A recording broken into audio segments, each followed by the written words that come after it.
Welcome to my YouTube channel. आज আপোনালোকক মই মোৰ ভাগৰ ৰিমোট কন্ট্ৰোল মনষ্টাৰ কাৰখন আপোনালোকক অফ ৰোডিং কৰি দেখাম। আপোনালোকে ভিডিওটো লাষ্টলৈকে চাই থাকিব।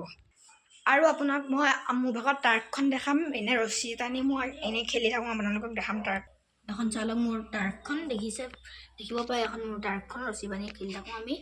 এখন হ'ল মোৰ মনষ্টাৰ কাৰখন। আপোনালোকে চাব পাৰে এখন মই চলাই আপোনালোকক অফ ৰোডিং কৰি দেখাম, কিন্তু চাৰ্জ নাই।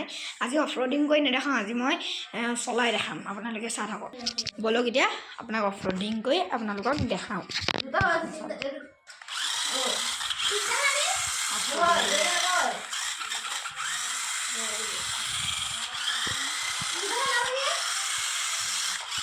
এখন দেখিব পাৰে আপুনি। এখন বহুত ধুনীয়া গাড়ী, এখন চলে বহুত ধুনীয়াকৈ। আপোনালোকক বাহিৰত মই চলাই অফ ৰোডিং কৰি দেখাই দিম, কিন্তু অফ ৰোডিং কৰি আপোনালোকক দেখাই দিম। নেক্সট ভিডিঅ'ত আপোনালোকক অফ ৰোডিং কৰি দেখাই দিম। আপোনালোকে লাইক, কমেণ্ট, শ্বেয়াৰ, ছাবস্ক্ৰাইব কৰি দিব। আজিলৈ ধন্যবাদ।